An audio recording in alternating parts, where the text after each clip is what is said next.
I almost starved as a child. Before anyone gets too concerned, no, not seriously.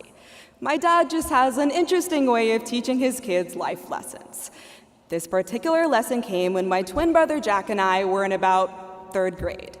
The two of us were eating lunch with our dad in the food court at the mall. And rather than him going up with us to order our food, my dad just handed each of us some cash. Confused, Jack and I stared up at him, our eyes questioning him about what exactly we were supposed to do. His response was he wanted Jack and I to go up and get our own food by ourselves. His response was met by even more blank stares. This was met by even more blank stares.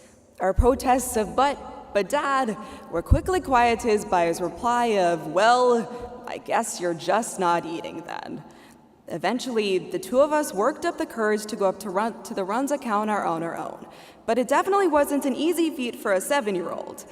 Years later, my dad tells me that I showed less hesitation in the moment than Jack did, which I find a bit ironic, considering he's definitely developed into the social butterfly of the two of us today.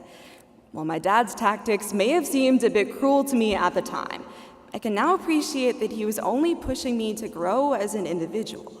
My dad wanted me to develop into a young woman capable of independently asserting herself to get what she wants. Now, 10 years later, my problems are definitely far more complex than being scared to talk to a fast food worker. Yet, the sentiment that my dad ingrained into me, that we have to be willing to fight for ourselves, still remains relevant to me and to us. Post-high school, opportunities won't come to those who wait for them to fall into the palm of their hand. We have to make the transition from our parents pushing us into uncomfortable situations to us pushing ourselves. True personal growth will only occur when we are willing to put ourselves into unfamiliar territory. So take challenging classes and new subjects in college, or pursue employment opportunities in fields that are new to you. My dad would also want me to remind you that anything worth doing is worth doing right.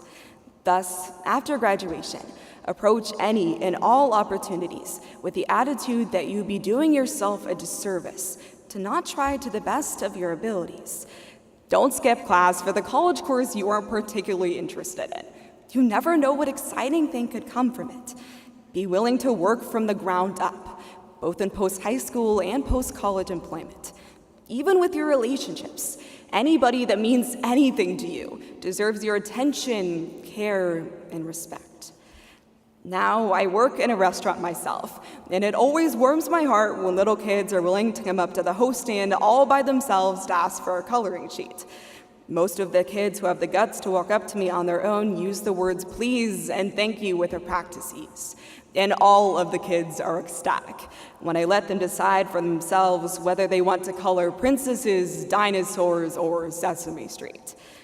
But the little tyke's desire may be something as small and insignificant as a coloring sheet, yet they're still employing kindness and respect to independently get what they want. As fresh high school graduates, we may be in pursuit of fulfilling personal, educational, and professional lives rather than paper and crayons.